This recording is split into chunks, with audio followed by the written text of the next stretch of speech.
Welcome back to the 615 Locker Room Podcast. It's not your host Wormy anymore. It's just Dylan and Uncle Matt. I did a bit of a relaunch this week on my personal YouTube channel to kind of make more, I guess, book oriented long form stuff over there. I still want to do the uh, vlogs of game day and just random live stuff, but it was dead for the intentional purpose or the original purpose I had. So, uh, starting a little fresh over there. Gonna be posting like all my TikToks I make on there is like short form content too, because that normally does fairly well. But yeah, so it's no longer Wormy. As weird feels like a bit of a chapter overturned. That's still my gamer tag on everything because I'm not gonna put Dylan tries to read on there because that will just in COD lobbies that might not go over super well. Um, but big week for Nashville. Uh, Sort of unfortunate week for Nashville. We started out with facing Chicago last Saturday. Man, that Maxwell Willedge mistake at the beginning just kind of screwed us. He's been playing great. And he's been, a high point for the team for both of us. And then he just unfortunately screwed it up there. They got a goal in, I think it was like 14, 15 seconds, something like that. It's like the 10th fastest in MLS history. So we got a record put on our head, unfortunately, kind of.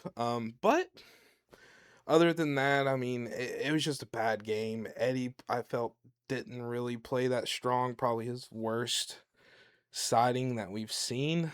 Um, I expected us to be able to pull something out because, score being scored on in 14 seconds sucks, but also you still have, the other 89 minutes to answer to it, and we just couldn't.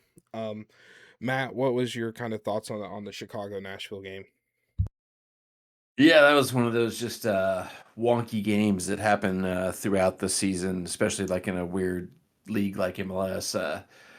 Think it happened at a bad time just because we were riding such a high for Nashville SC the way we'd been playing so far this season. That coming into that game just felt like it was going to be another, especially when I think I even said in videos I was making, I was like, oh man, we're playing a lot stronger lineup than I thought we would.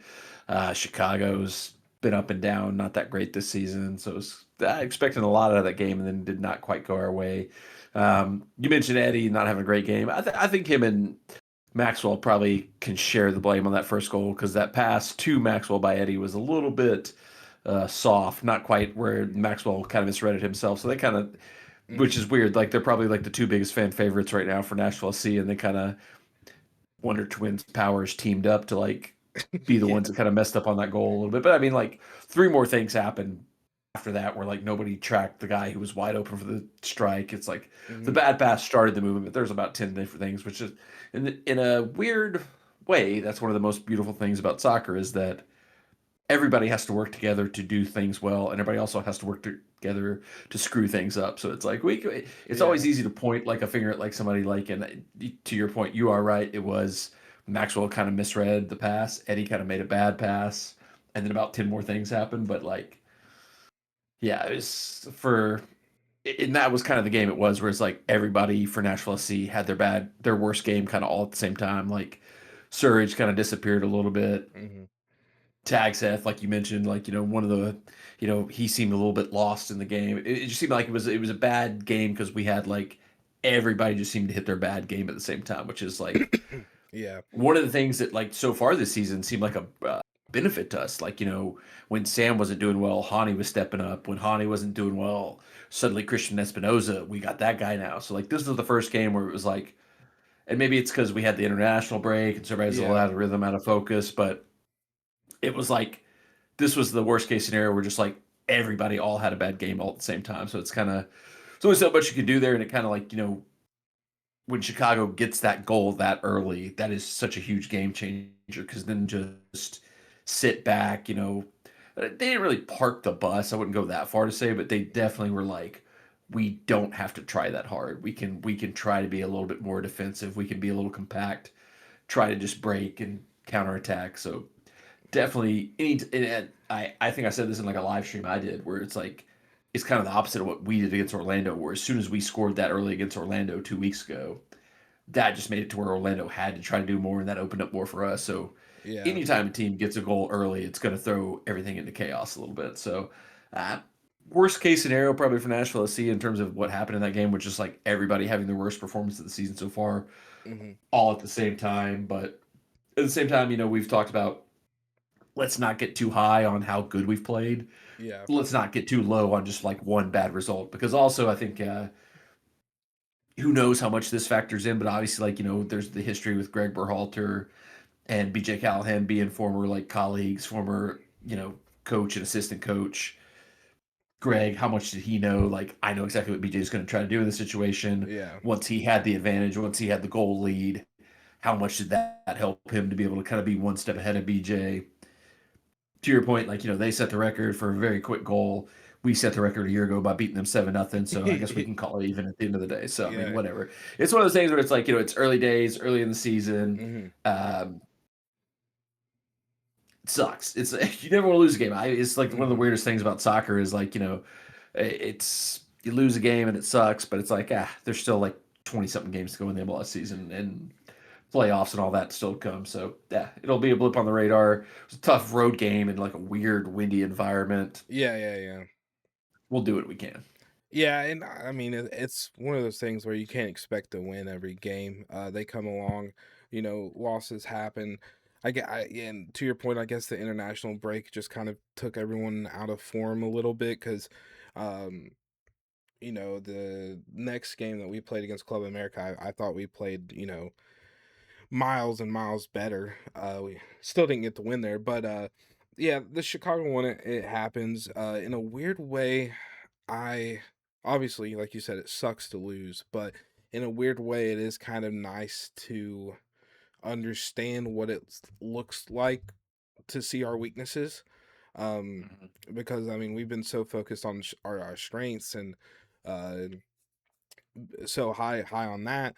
Well, we do need to understand where we're doing wrong too, and what other teams can use. So it was nice to get a little bit of a better read on that, I would say. Um, but yeah, the Club America game on Tuesday, 0-0.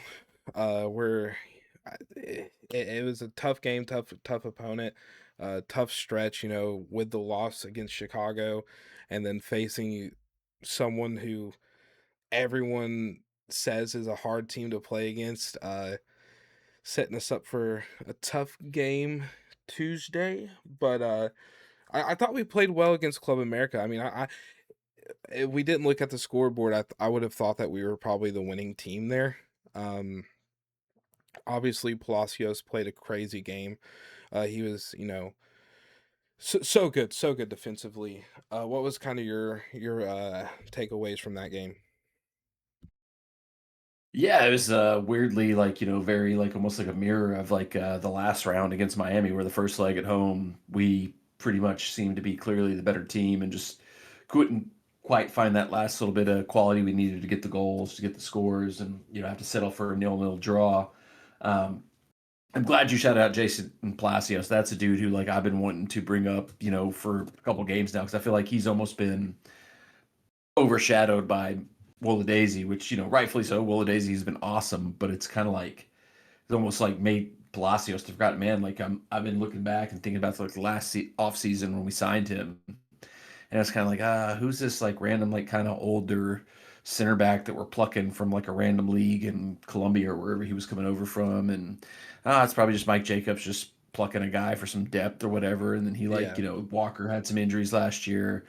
He took hold of being like the clearly first choice starting center back and just hasn't looked back since. Like this game was like one of the games where I really like maybe because it was like the best team we've played so far in terms of like the other hmm team's quality. I think you really got to see exactly kind of like how BJ Callahan wants us to play and why it's so critical to have like a dude like Jason Palacios and Daisy as our center backs because they both of them just have the athleticism, the speed, the physicality to be able to cover so much ground and do so much stuff. There was like times where like Palacios was like up where like you would traditionally think like well like a left or right back would be like pressing that Mhm. high up the field, winning the ball back, and I'm like my old coach brain, I'm like I see so far the field. We're gonna be in trouble. There's like, Yeah. who's back there? Well, like, where's everybody? Who's behind us? If like our two center backs are there, but they're just so good. They're making so much pressure and doing so well for us. Like Ben Wright, who writes for 615 Mhm. Soccer, had a really good breakdown of how like it looks like a 4-4-2, but Nashville SC is actually kind of playing like a weird like Lopsided. flexible lopsided 4-3-3, Mhm. and like it like for data nerds and people who, like study heat maps, like that's great stuff. Like I'm watching the game just like with my eyes and being like, Mhm. these are not where center backs are supposed to be, but it's working. I love it. Like I'm my age when I was playing soccer, we played with stopper sweeper still, where you basically was like, here's three defenders, and we're gonna put one Mhm. defender 30 yards behind everybody else and make sure just nothing happens. And so when like I see a center back like at the top of the 18, like pressing like a striker, like on the other team, I'm like, who's back there? Who's back there? That's what gives me like borderline panic attacks, but it's working Yeah. so well. And like I said, kudos to you for shouting out Jason Palacios, because I think he's almost been like the unsung hero of the season so far, because Wolodays he's got so much praise and everything like that, rightfully so. But I mean, Palacios in his own right has like been incredible, and it's kind of like the old guard of like obviously Walker Zimmerman's gone, but like Jack Meyer, who's been like a really good player for us, basically since day one, is now kind of just like on the outside looking in, and it's like, but you can see why, because these two guys can do so much more than like your typical stay at home basic defensive center back can do. So I mean, like it sucks we didn't get the goal. Obviously that's what you want in that game. You want to get a goal, two goals, three goals, whatever. Go down to Stadio Azteca with a little bit of an advantage, but once again, like you said, you just put the statistics up, you just put all the data out there. We pretty much looked like the better team in that match. Just sucks we don't have anything to show for it, kind of in the end, for the most part. Yeah. Another interesting thing about that for me was I think we're starting to see if Reed Baker Whiting is the answer to the Dan Levitt's Yeah. age problem. I thought he had a pretty good game. I I'm wanting to give him a shot. I'm excited to see what he does, and hopefully he sticks around. Uh, but we had some issues after the game. Um, it got a little rowdy in the concourse. So some fans were not so happy with each other in a fist way. The videos all over Twitter. I have like friends who don't follow the MLS like sending it to me like, "Were you there?" No. Um, there's this one guy like doing karate in it. I don't I don't know if you noticed. This one guy was like his form was like flat hands, but that always sucks to see. I hate when things like that happen. I hope no Nashville fans caught bans from Geodis for something stupid, but how does that affect the players going into the next round? What do you think is on their mind after seeing something like that happen? Yeah, it's hard to say because you don't know how much like that gets back to the players. Because like I'm sure like especially in this day and age, I'm sure the players are on social media, like a lot of them, and they're aware and stuff like that. But um, how much of that gets into their head? How much of that are they thinking about? How much of that are they looking at? I don't know. Um, Sucks that it happens, especially because like I think it just seems like there's like been a bad track record at Geodis Park of the I've never been in the mix when these things are happening, but it definitely seems like there's a track record of like where security is not doing a good enough job of like policing the supporter section, because obviously that's where there's going to be incidents. Like if you follow European soccer, the away fans are only allowed to sit in like a very specific section of the stadium. They're Yeah. cordoned off. They don't even let them leave the stadium until like most of the home fans have left at that point in time in European soccer. And obviously like Hmm. it's different level. Like we're not the hooligan level that they have in Yeah, yeah. European soccer and like the ultras in Italy and stuff like that. Um, and there's obviously one of the bigger issues like that makes it harder on security. So I don't want to completely throw security on the bus. Is that like in European soccer, you pretty much cannot buy a ticket to a game unless you're a member of the club unless you've Mhm. bought your if you're an away fan, you have to buy through the away supporter section allotment. Like it's Mhm. so hard to just like get random tickets to a game. Like, Mhm. any Club America fan could have just gone on Ticketmaster and bought whatever random ticket that was available on Ticketmaster for this game. That's not a thing in like Europe, and I would assume I've never been to like Latin America or Mexico, but I would Mhm. assume there's similar difficulties there where they're like, but they've also had like hundreds of years of like these incidents to like prepare them, and that's how they're preparing for it. So, Yeah. um, but there, I from like people. I don't sit in the sports section, but I've always seen on Twitter, seen on other social media where there's seems to be a constant issue where the security at Judas Park does not do a good enough job of policing away fans either coming into the supporter section or being in the vicinity of the sports section. Because I could see from the videos, like unfortunately I was not at this game. I was refing a game myself that night, but you could tell from like the videos if you know the stadium, the fights were happening directly behind the Nashville SC supporters section. So it's like somebody did not do a good enough job of like making sure there weren't Yeah. Club America fans coming through that area, getting into that area, whatever it was. But also like a lot of stuff I've seen on social media.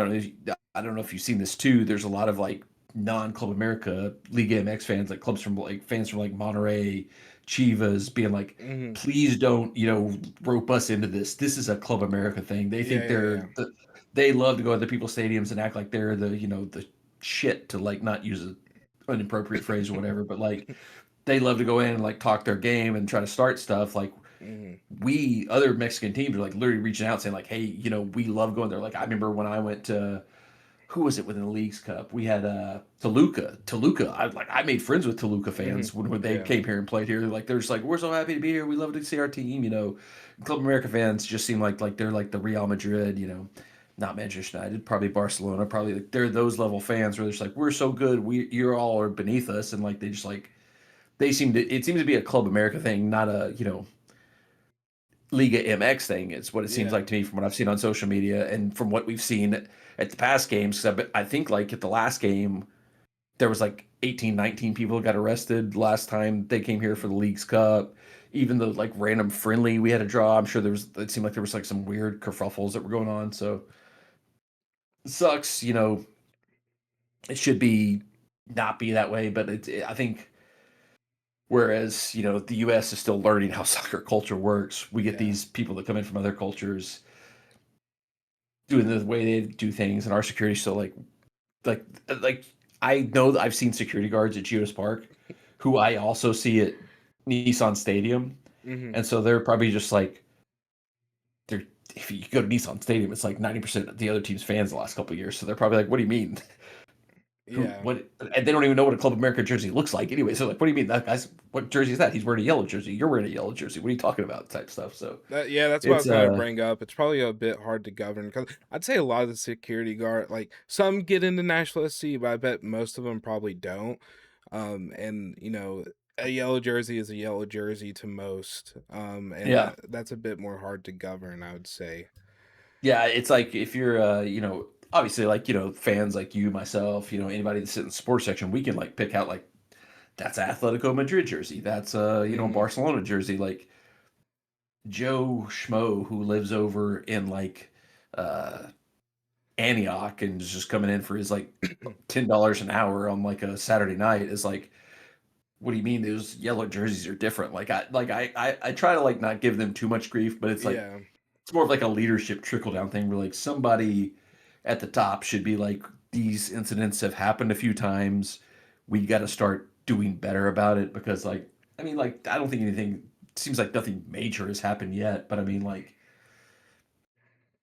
trickle down effect if something keeps happening, something worse is going to happen at some point in time, and like you don't want to ever see that happen. So I mean, Hmm. it is what it is. Just ban Club America fans from the stadium. I don't know. I don't. The most ridiculous part of this all was that it was a nil-nil draw. Like, what are we doing, guys? Yeah, We all did not come out of this have yeah, and maybe that's what made people more pissed off was that no one won, but nobody lost either. Um, I think I yeah, did see like a somebody tweet on like a social media thing where it's like a quote tweet of like one of the fight videos, and it was like National SC fans. haha, you suck, you lost 0-0, and Club America fans, haha, you suck, 0-0. It Wait, why are we fighting? Kind of thing. It was like, it's just like we neither team really has anything to gloat about in this situation. What are we fighting about? I I was looking at because our one of our both of our mutual friends in the sphere, Denzel, he like had like a real popular video take off, and I thought Miami fans were annoying, but like Denzel's getting literal death threats in his replies, and it's just the craziest thing. Like I saw a dude take a picture of a machine that's used by militaries and send it to him. I don't want to say the word because YouTube doesn't like it, but he's like, "Come to Azteca, I dare you." Uh, and I was like, "It's a soccer game. It's not that serious." And so maybe America fans should be on our shit list. I don't know. Yeah, I mean, in terms of like, terms of like in stadium and online beef, like we've had the most with like them in Miami so far. I mean, like, and you mentioned Denzel, like that dude, like, shout out to him for like withstanding the online social media wars. Like, I've only had like a couple times where I really got tangled up and stuff like that, but like, I feel like every week, no matter who we're playing, it's like I'm seeing him like fighting in the Twitter streets out there, just like defending the wall. And so shout out to him for that because like he's getting it He holds it so much. down. Like I think the only time I ever got anything close to what he gets was like there was one time I was up in Cincinnati, not even for a soccer game, and I just like tweeted a random thing that like I was visiting Cincinnati and like I thought their stadium was kind of like in a rougher part of town. And it Mm. wasn't even like something that I directly said. Like I had a friend that lived in Cincinnati that said, "Hey, where are you staying? Where's your hotel at?" I was like, "I'm kind of over by the soccer stadium." And they were like, "Oof, oh, sorry, you have to Mhm. stay in that part of town." So I was like, "This is a Cincinnati person that told me it was a rough part of town." And like I said something about it in a rough part of town, and like one of their like bloggers wrote a blog about these idiots from Nashville don't know anything about our city, and I was like, I'm just that one didn't even come from me. I just got told I was in a rough part of Yeah. town because I was playing and stuff like that. So, but he like Denzel, he's fighting the good fight. He's defending the wall. Like he's getting it, at least on the Twitter side of things, way worse than the rest of us. Like he is out there, and like I've seen him in person, like at games, like in terms of like physically fighting. Like I'm pretty sure most Club America fans would have like powered pretty quickly if they actually stepped in because he's got some size on him. He's a big dude.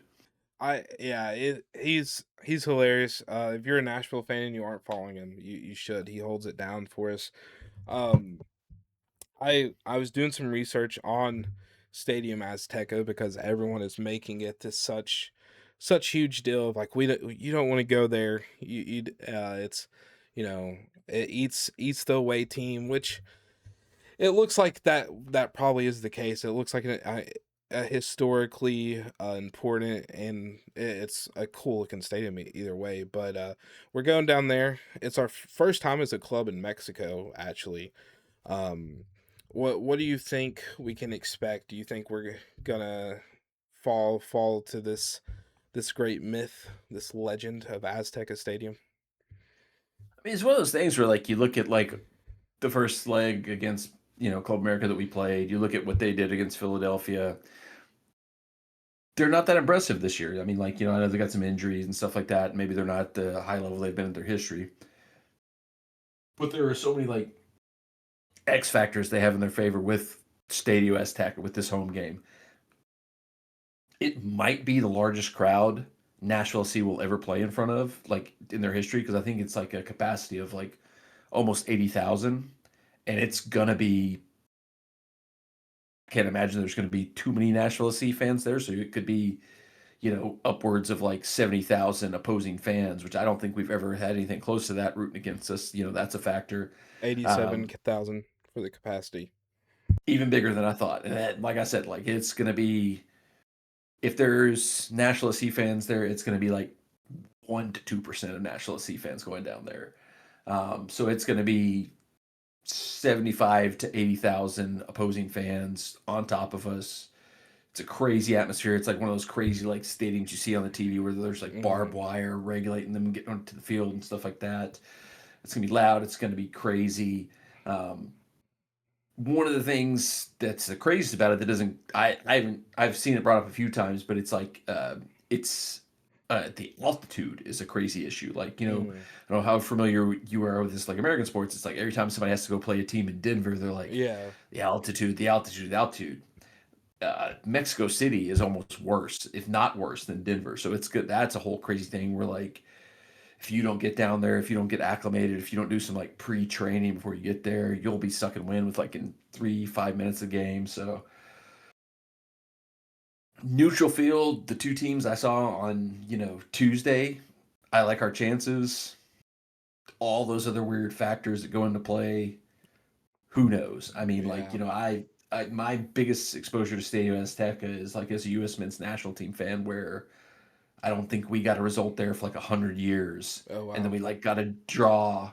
I mean, 100 years might be an exaggeration. I don't think it's a 100-year-old stadium, but like it used to be just like a huge thing that we always had to beat Mexico in the home game and the World Cup qualifiers because we were not going to beat them in the Mm, return leg down there. And then one year we finally got like a draw down there. It was basically like a win because it was like we tied them in Stadio yeah. Azteca. So it's in terms of world soccer, it is probably one of the biggest home field advantages there is. Like Hmm. North American soccer, it probably is the biggest home field advantage in all of North American soccer. But I mean, I think there's a case that it's one of the biggest advantages in all of world soccer because like you go to, you know, big stadiums in Europe and you're dealing with a lot of fans, but they're not necessarily as hostile maybe as like, Club America fans are going to be. And also the altitude factor is just not a thing that you'd have to deal with in Europe. So Yeah. it's going to be tough. It's going to be very, very, very tough for Nashville SC. But I mean, same kind of deal we had when we got the draw in Miami. All we got to do is score and not lose. That's a pretty big helpful thing. It's like if 1-1, 2-2, we go through. Hmm. Yeah. That's kind of all we need. But it's going to be a lot tougher doing it down there than it was in like a Hmm. fake makeshift stadium that was built on the beach in Fort Lauderdale, wherever the hell that fake stadium that Miami had for a while was. So and real fans, not just everybody in their Messi jersey looking for their Yeah. souvenir picture, like real actual diehard, like will knife you in the parking lot fans. So it's gonna be tough. Like it's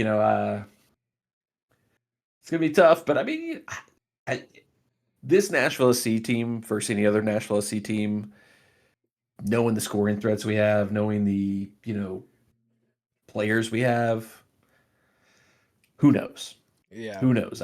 This is if you put me here in any other Nashville SC season, I'd be like, it was fun to be in this competition while it lasted. Yeah. Yeah. And now I'm kind of like, so you're saying there's a chance? I mean, Yeah. like I'm like I kind of we'll see.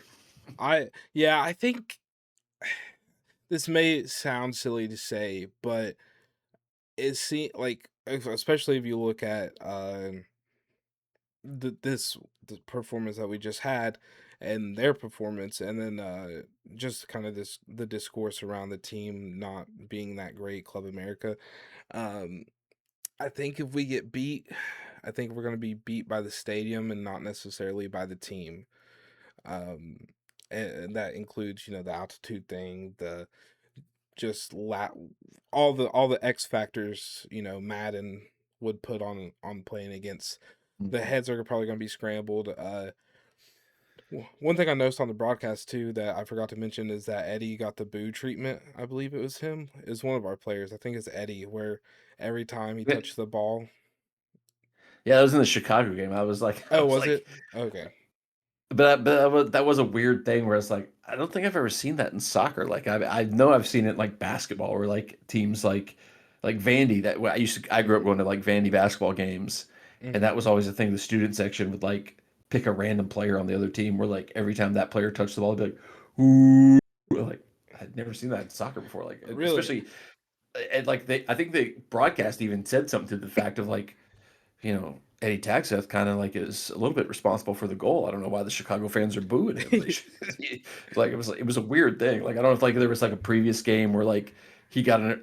I mean, we know Eddie. There probably was a previous game where he got Yeah. under their skin, so maybe it was like a lingering thing or something like that. But that was kind of a weird thing from Well, that game where they were like just like giving him the boo treatment. I think it was after a foul didn't get called or a foul did get called, Mm. something like that. Because I remember the Philly game that I went to, Nashville versus Philly. It may have been the one that we met at, where the no, we met at the Montreal game. But the Philly game, this guy was just one of the Philadelphia players was hurt, like really being really rude to the ref, like should have gotten a card. Um, and then everyone started booing him after that. So I, Hmm. it's one of my favorite things. It's so fun. Um, I had like an Yeah, old lady. it's usually like after like either like a guy gets away with a foul or like you Mhm, said, like somebody like sits down too long after an injury. There's something like where the fans turn on them. But like that was kind of the weird thing in the Chicago game was it, like yeah. unless it was something from a previous game, there wasn't like a distinct moment where like they why did they pinpoint Eddie? Poor Eddie. Leave Eddie alone. Yeah. I had like a bunch of old ladies around me like, "Why are they booing him every time he gets the ball?" It's like, "Well, he was like physically trying to threaten the ref, so we're taking up for the ref for some reason. Normally it's everyone against the ref, but yeah, I love those moments. But like I said, Club America, it's going to be tough, but all we have to do is get the draw or go up by one. Like Yeah. it's the same thing. And with the altitude thing, it probably is important if we're gonna get a goal, if we're gonna it's gotta be early because like Yeah. that's only gonna wear us down more as it like, the Miami game, similar situation, you know, Espinoza knocks in that goal with like whatever it was the 78th, 80th minute, and we just Hmm. hold like we got to get on top of them early because like that Yeah. altitude's only going to make things worse the longer the game goes. So we want to be on the front foot early, I think, in that game. Yeah. I'm excited. I hope it's a. I hope we go. I hope we go further. I but I mean, if you just like pull back and try to like take your fandom off it a little bit, it's going to be an incredibly cool thing for Nashville mhm. SC to Yeah. play in that stadium and this match and this type of thing. It's like Nashville SC arriving kind of on the bigger stage as you can arrive on in MLS. y- So Yeah. want to win, want to go through, but I think we can if we take a step back and say it's very cool that we're at this point that we're going to be playing in a game like this in that Mhm. environment in that stadium. So, but I hope Yeah. we win. Yeah, and I hope if we win, I hope we quit getting nil-nils in the first leg of the games going forward. That'd be awesome.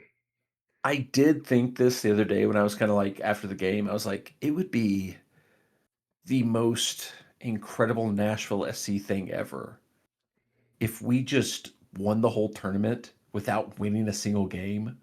Because like that was kind of my thing I always fell back to when I was defending Gary Smith and the Gary Smith era was like, Mhm. if we just get into the playoffs, you don't have to win to go through in the playoffs. You get to it, you keep it tight, you get to a shootout, you go through on a shoot. It's like it would be an amazing tribute to the Gary Smith era and the previous National Sea era if we just kept going through without actually winning matches. If we just like Yeah. tie at home, tie with a goal on the road, just keep going through, and then win the whole damn thing with like a penalty shootout in the last championship match. I was like, this would be a great tribute to Gary Smith if we just like Dude, just don't win, just go all the way through without winning.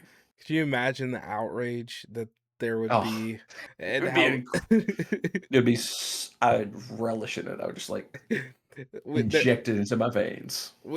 there'd like that'd be a precedent where like the rules would have to be changed. Like we would see a rule change after that. That would be I can't lie and say that I haven't thought about that because it would be funny. But I also I woulda not pull my hair out every game.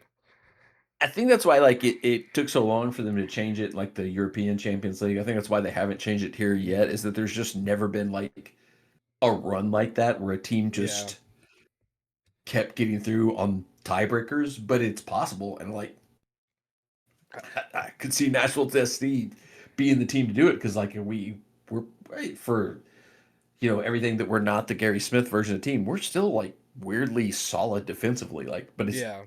solid defensively in a very different way than we used to be. So It I think Gary Smith somewhere is smiling, going, "Keep going, boys. Keep getting these 0-0 and 1-1 draws all the way to the yeah. final." I'm interested to see if anything does change after this tournament is over. If we beat Club America, obviously, because I mean arguably, we took out Miami, which is gonna sell a lot of tickets, sell more jerseys, probably bring in more subscribers to FS2. Club America is probably the same way, where it's a huge moneymaker. So, like, I wonder if that will change anything. With like we can't we gotta even the playing ground a little bit. Which we won the game still by not winning, but so it's still Yeah, fair, but yeah.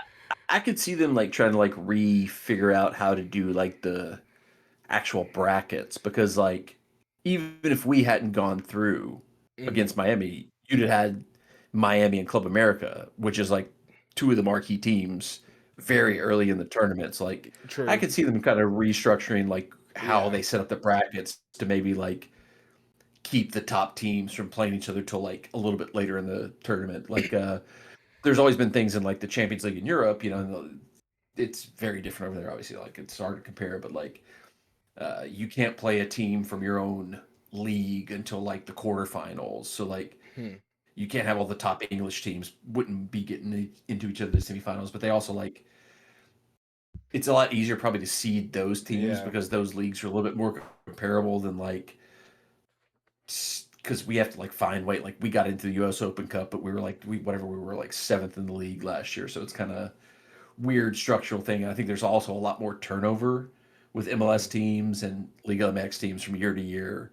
So when you're doing a tournament that's based on the qualifications you did last year, like we're a Yeah. much better team than we were last year. So like we don't look like whatever we would have been like an eighth or ninth seed in this tournament, whereas that's what we were based on last year's qualification. So I could see them like trying to like refigure out how to structure the brackets as much as anything to avoid like all the best teams getting knocked out by each other early on. Yeah. Yeah, I think that would probably just, I mean, that just makes sense from a standpoint of exactly what you're telling me. So, I agree with you there. Looking forward, we are going to be facing the uh, number three position on the Eastern Conference table, going against Wilfred effing Zaha, as one of our guys, Tom Bogert, says, with Charlotte FC. Um, Obviously, we just lost to Chicago, so that's going to be on people's minds, and they were the fifth. They're in the fifth position on the table, so this is supposed to be a stronger opponent. But I think it wouldn't be a terrible thing to say that we're going to be in better form just because we've actively showed that already. So I think it'll be a fairly I think it'll be a competitive game. I think it'll be a fun game to watch, and I think ultimately we probably take home the win. Yeah, you mentioned Wilfred Zaha, and he will not play in that match. He Oh actually is wow. suspended. He got his fifth yellow card of the season in their previous match, so he Mm, is going to be serving a suspension against us. okay. They still have a couple decent players, so it's like you know he's obviously the key man for them.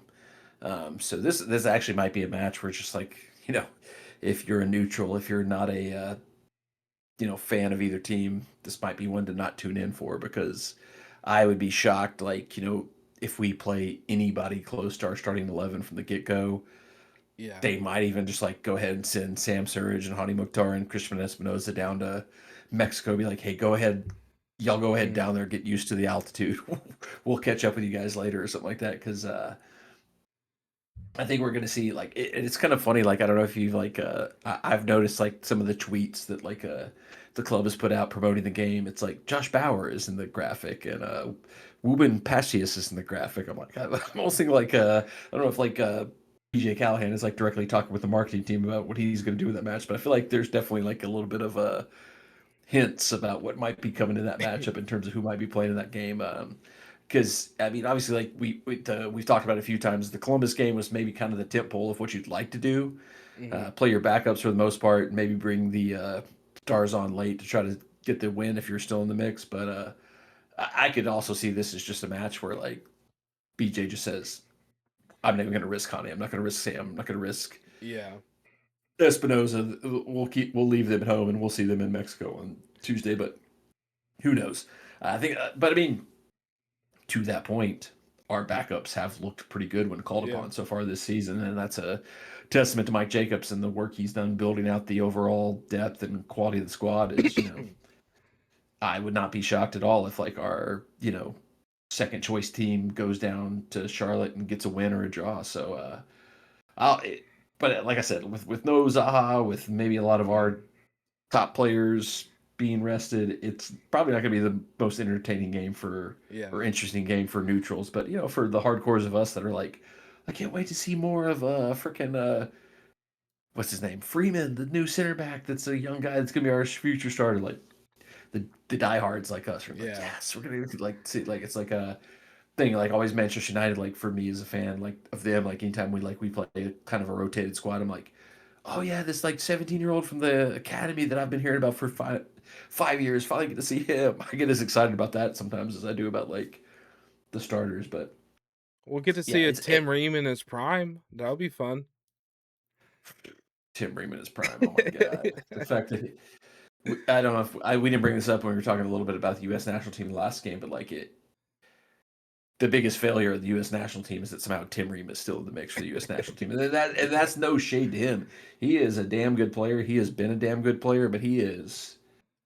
I'd say the same thing about Walker. If Walker was still Mhm. getting called into the national team, at a certain point Yeah, in your life, you should not be the first choice left back of your national team at 35 years old, unless you're like one of the best of all time. Like like if you're mm, like Cafu or like freaking Ashley Cole or somebody like that. That's one thing. But when you're Tim Ream, U.S. 38. has there should be another left back, center back that the U.S. has found by this point in time Yeah, over Tim Ream. It's like, oh my god, I think people love him and they hold his gameplay as high as they can. this is ponytail. um, we've had two naughty boys blowing up on the news, some bad guys of the week, I guess, with Mike Vrabel. He is There are some scandalous pictures thrown out there of him with someone who he wasn't married to, right? Um, Yeah. you may have followed this a little bit more than me, so go ahead, take it away. So yeah, there's some pictures that got leaked out or released of him and Mark Vrabel and Diana Rossini at like a resort in Sedona, like seemingly together. Definitely some like very cozy pictures of them in hot tubs, pools, hugging, like weird interlock finger ones. And like they both released statements, came out and said like, "Hey, this was like a group trip. Like these pictures don't tell the full story of what was going on." Blah blah blah blah blah. From my perspective, this is a weird thing. I have been on the trail of those two for a very long time. Like Yeah. I did like Who I is don't she know again? her name is Diana Rossini. I believe Mhm. she currently is like a NFL insider for The Athletic, Okay. and she's got podcasts and stuff like that. So like she's a reporter. She covers the NFL. She's not just like some Mhm. rando floozy that just came off the street. She's actually, which is almost worse, honestly, because like she's an NFL reporter. Yeah. So like, so she's been covering like the NFL for a long time, and like I distinctly remember when Vrabel was still with the Titans, like there was always like these like weird stuff, and maybe it's like a little bit of sexist stuff in my head where it's like I followed soccer enough to know like it's a new to me it's a relatively at least a new thing in the NFL where like if you read between the lines sometimes with like the way certain NFL reporters release information or release news, Mhm. you can kind of like tell where it's coming from. And that's like an old soccer thing where like agents, players, Mhm. coaches, teams would leak stuff to the media to get their narrative out there. And I like maybe like, I feel like it's a relatively new thing in the NFL, but like I can recognize it like forever because I know it from soccer where it's like, this is somebody I can tell like, and when Vrabel was still with the Titans, there was always like, she would always like, release news or stuff about the Titans, and there's always like a little bit of like a whenever there was like a bad situation, it was always like protecting Vrabel a little bit. There was always like a little Mhm. bit of like, this is why this happened, but uh, head coach Mike Vrabel is on top of it. It was always like you could kind of get the vibe like, okay, I think this might be coming from, if not Vrabel directly, somebody who's wanting to protect Vrabel. But with her, there was always like a little bit of extra like sugar she put on like the Vrabel news, where it's like, this Yeah. is kind of weird. And like I said, maybe it was like a unfortunate, maybe it was just like a me or whoever just being like a little bit misogynistic, being like, oh, this is a Mhm. woman reporting about Mike Vrabel, so she must like want to just, she must be like whatever. But like, I was kind of weird about it. And I don't even remember what it was, but like I bumped it when the story broke. Like in January this year, I Mhm. tweeted just, I don't even know what was in, what the context was. I tweeted, I hope somebody someday loves me as much as Diana Rossini loves Mike Vrabel. I don't even remember what the context was. It must have been Yeah. listening to a podcast or must have like read some article she wrote where she was once again glossing him up and like gassing him up, which obviously like I think my wife loves me a lot more than that was like a tongue in cheek thing. But at the same time, Yeah, I'm yeah, like yeah. looking back on it now where I'm like, but even when he was still with the Titans, there was always like I always had a weird vibe about her deal Yeah. with him and like so like now this whole thing's come to light where these pictures have come out and they're like, oh, this was a group trip. It's these pictures don't show the whole story, and I'm like, okay, there maybe there's some truth to that. Maybe it's like these are just bad framed pictures, but I think any dude, you've got a girlfriend, I've got a wife. If you had a picture coming out, like have you seen the picture, Yeah, the yeah, pictures? If you had those pictures come out, yeah. would we not be just like we'd be dead? We'd be Yeah. donezo. Like there's just no way. Like the one where Yeah. like they're standing like this with their hands interlocked and Yeah. like the hug one. It's like no, no. If that's me and another woman, I just plan my funeral. My wife's gonna kill me. That's it's just Yeah. the end of that. Like there's like it is what it is. It's weird. And I have like I said, like whatever happened in January, I don't know if she was on a podcast or what it was, but I've been on the scent of this one for a while, and so I think there's more smoke to the fire than they want to let on. I I'll never And take even and things. even if it is just like friendly, whatever, we're just on like a fam like she's supposed to be an unbiased NFL reporter. Yeah, yeah, You can't be doing those things with an NFL head coach. Like I yeah. mean, there's definitely male NFL reporters that have like too close a relationship, like not like, but I mean like Adam Schefter, Jay Glazer, whoever, they're friends with coaches too.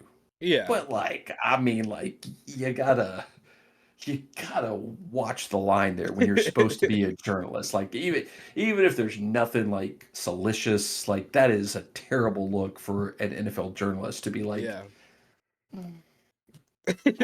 with like somebody they're covering and reporting on, and that she has covered and reported on quite extensively too. Like I was like she's definitely talking to Vrabel, like because like there was a point in time I think it was because like the Titans don't get a lot of national media coverage, Mhm.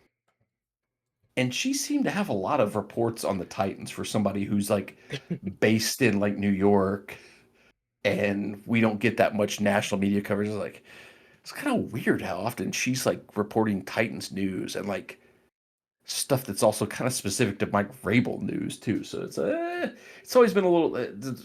My ears have always been perked up with those two. And whatever happened in January that I tweeted about it, something must have re-perked it up, and now it's like Yeah. I was on the like I don't get a lot of victory laps in my life. I think I can take a victory lap on this one because I think I've been on the case of this one for years. I I will never I'll never accept the, it's just a company trip because I've watched The Office and Jim and Pam started on the company trip pretty much. So it's bad. Obviously, me and Matt both do not approve of his actions. Even though we've had a few laughs about it, it's terrible. Yeah, those pictures were crazy. Um, Naughty boy number two, Christian Pulisic. Uh, Mm. he got caught on a dating app. His his profile got leaked, and then his girlfriend or ex-wife, whatever she was to him, uh, says that it was before they split up, and now there's this whole thing. Another naughty boy, don't do that. Especially if you're the whole like famous dating app thing, which is like it's called Raya or whatever. The celebrities always get their stuff leaked. Just don't do it. Like you can't you're gonna get exposed. Like, I don't know, it's so stupid and bizarre to me, how celebrities think they can get away with stuff like that. He's in a special this whole situation with him is especially weird because like, I feel like he's been, like, the star player of the US national team, you know, granted, he's still only, like, what, 27, 28, but, like, he broke 27. into the team yeah, he broke into the team when he was, like, 17, 18 years old, so, like, he's had a decade Mhm. in the spotlight, and, like, up until, like, the last 2, 3 years, I feel like nobody knew anything about him outside of, like, what he did on the soccer field, like, he was very, like did a good job of keeping his private life private, and it was only, like, even the last year that this, the tennis player that he's or is a golfer that he's dating, like, they actually kinda went public with their relationship even, so to have, like, for the first time in, like, a decade of being a superstar, kinda letting the curtain come down on your private life and then having it all blow up like this in just, like, a short period of time, it's kinda Yeah. crazy, and it's almost like once again, who knows what she's the one who said that the Raya profile was Mhm. up before. We don't have Yeah. timestamps or whatever. There's no, like, real True, true. certainly a goofy looking thing and, like, a weird thing, like him spinning the soccer ball on his finger and be like, Yeah. "I'm in athletics." It's a weird look, like, nobody wants their, like, Yeah, yeah. profile, stuff like that. Like, anybody that's ever had, like, a dating app or anything like that, nobody wants that put on blast like that. So it's a weird spot for him. I feel bad for him to a certain extent, but I mean, also if he, like, did bad by her, it's like, It's touche, touche, but it's such a weird thing, like, and to your point, like, I don't know if it's, like, just, like, you get to a certain point in fandom, celebrity not fandom, famousness, celebritydom, whatever, where you feel invincible, and it's kinda like, I don't care, I can do whatever I want," type thing, but it's kinda crazy where you just, like I mean, I don't even know, do you even need Raya when you're that famous? Like, I know, like, maybe, like I feel like Raya, like, my understanding of that has always been, like, that was for, like, celebrities trying to meet other celebrities or trying to meet people in their same, like, class, like, like, I think like the if Instagram you're trying to get some influencer. I guess, but if you're trying to get some strange, feel like your Christian Pulisic just can just, like Yeah, especially, yeah. like, he's one of the best players at AC Milan right now. He could just go into any bar in Italy and be like, "Hey, you know me? I play for AC Milan." It's like here where it's like if he was a American soccer star, like we'd like walking to the bar, like, "I'm Christian Pulisic," and people are like, "Who? What?" He's a star in Europe. He can do whatever he wants over there. So it's that's a weird one. That is such a weird one because it's like, It's damn, you did such a good job keeping it all bottled up and, like, just like keeping it on the down low for so long, and then just it all blew up like 2 months before the World Cup, of course. the whole like getting your like romantic like life, like not necessarily romantic life, but just like there's a really funny like Shane Gillis podcast clip where he's like, yeah, I was a freshman in college and I wrote a love poem to this girl that I liked. He's like, if that thing ever comes out, that'll be the end of me. You'll never see me again. It's like you never like it's cute and it's romantic to do things like that, but if it gets popular or it's like, "Oh, man, why'd I do that?"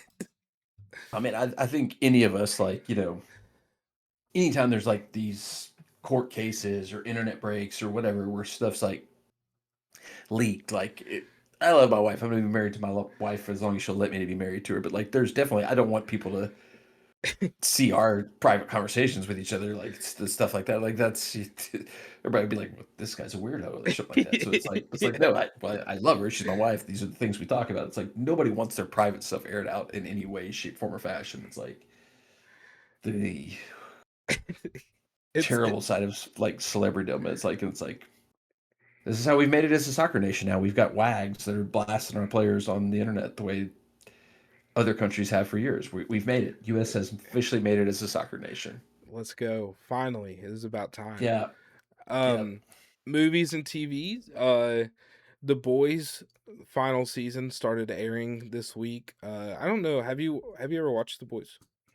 Yeah, yeah, yeah. I'm a big fan of it. I've read the comics. I've Oh watched yeah, yeah. all the series too. So definitely will be tapping into that as it airs out. I don't know if I'll watch it week by week. Like I always kind of go back and forth on like those. Hmm. Like it's such a weird. We're in a weird world now where like some stuff like because like I want to watch the I'm like whatever it is like 3 episodes behind on Daredevil. I want to watch Daredevil like the new Yeah, season of that. So like different stuff like I watch week to week. Other stuff I'm like I'll just let it build up and I'll watch the whole thing once it airs out. So yeah, but boys, I've watched all the boys. Big fan of the boys. I haven't watched the second season of is it Gen second season V. of Gen Z? Yeah, I haven't watched Yeah, that yet, so I might have to catch up on that before I jump into the boys again. yeah. I haven't watched any of Gen V, but I watched the first two episodes of this season, and it started off with a banger.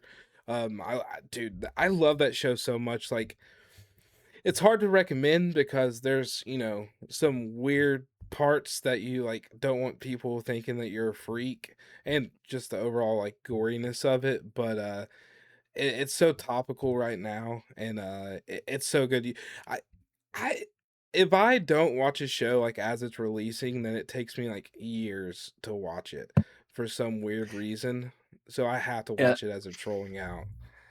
yeah. See, I can kind of like I'll either watch it week to week or like there'll be like a random Saturday where like nothing's going on and I'm just Mhm. like boom and I'll knock out like all of it. So like that's where I'm at with like shows like The Boys. Like I'll either watch it week to week and I'm like and usually like sometimes it depends on like what like I'm hearing like if I feel like I have to watch it like Yeah. without getting spoiled or something like that. Like it doesn't seem like this season of Daredevil. Like I haven't heard anything that's like you got to watch this right away. You got to watch this right away. So I've been like, oh, let's Daredevil build up, and I'll watch it like whenever I have like a free like Saturday or Sunday where I can Yeah. watch it. Like the boys, I kind of actually forgot it was coming out this week. I thought it was. Mhm. I knew it was coming out soon, but I didn't know it was this week. So kudos to you. I might need to like jump on and watch this when we get It, off here. it caught me by surprise because I feel like I hadn't seen like a maybe I'm just not in the sphere for it, but like I hadn't seen much. I thought they were still in like production, and then I was like, oh shit, this Wednesday it starts, and it the first two episodes start out hot. You get there's like 5 minutes of some like MCU isms is what I call it, of like the oh, I have a plan, but wait, you forgot about the like a lot of the complaints that people had with like Stranger Things season 5 was the last one. Hmm. Um but that was like for 5 minutes, and the rest of it was so good. There is some big things that happen that you wouldn't want to get spoiled. So Mm. So I might uh, need to jump on it then. yeah, Yeah. yeah. So it's so good, and then the first two came out, and then it'll be every Wednesday after. Hmm. But yeah, it started out with a banger. I I don't know. That show is just so good to me because I mean, you would if it's so realistic. I feel like if you had superheroes in real life, some of them would be pieces of shit. Like that's what it is.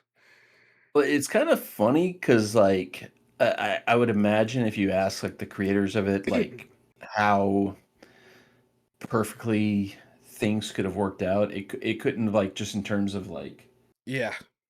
the real world stuff because like the comic book version of it, like the first season is pretty some changes here and there are pretty much like Hmm.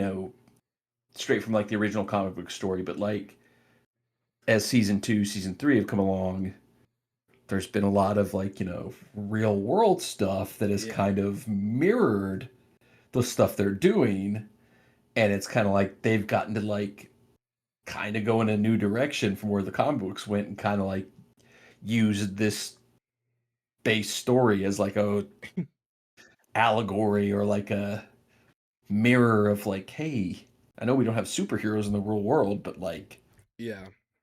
the same kind of stuff is kind of happening in certain ways in the real world.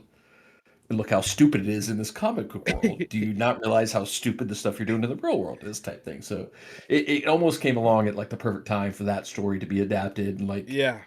to kind of morph and modify and reflect what's really happening in the real world, as stupid as it is. And They did a yeah. I haven't read the comics, and I honestly I often forget that they are comics, but it is really cool to see how the writers were able to switch things up as it happens, because this season is full of that too so far.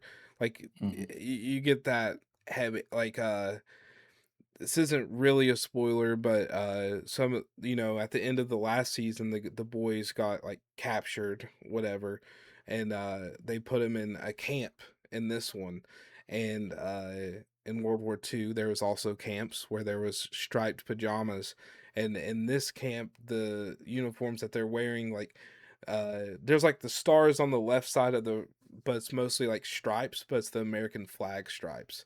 So I was like, oh, that's such an interesting detail to put in there. It's good. You gotta check it out so we can talk about it next week. For sure. I will make a point to get caught up then. Um, but yeah, I think that's all I have for this week, Matt. Is there anything else you want to add? Nah, I think we covered everything, hit everything. Nothing I can think of. When does football start back? Like September? They've had like the first kind of off-season kind of training camp stuff, like nothing big right now. Hmm. Like there's Titans are putting out some like social media clips of kind of just like a walkthrough stuff, just kind of a little hype. The draft is coming up in like not this week, but I think the week after next. So that'll be kind of like the next big NFL offseason thing is the Do we know what our draft. picks are? The Titans have the fourth overall pick in the first round and a Okay. handful of other picks. So it'll be interesting to see what they do there because they should be able to get a pretty substantial player there. There's been a lot of debate, a lot of talk about what they will do there because there's quite a few good players that could be potentially available for them. So that'll kind of be like the next big talking point for NFL Hmm. stuff is what ultimately happens with the draft pick. I believe it's the 24th is Okay, when the cool. draft starts. So it's like a week, not this week, but the week after. So, Cool. and the Titans are, because they're so terrible, they are in position to get another high profile player, or at least a player that should be high profile, but that's the fun thing about it. So, That's yeah, full seasons not till like August, September, and okay. everything like that. But there'll be some handful like little pop up things like the draft and other things to talk about as we get closer to that. Let's get Diego Pavia.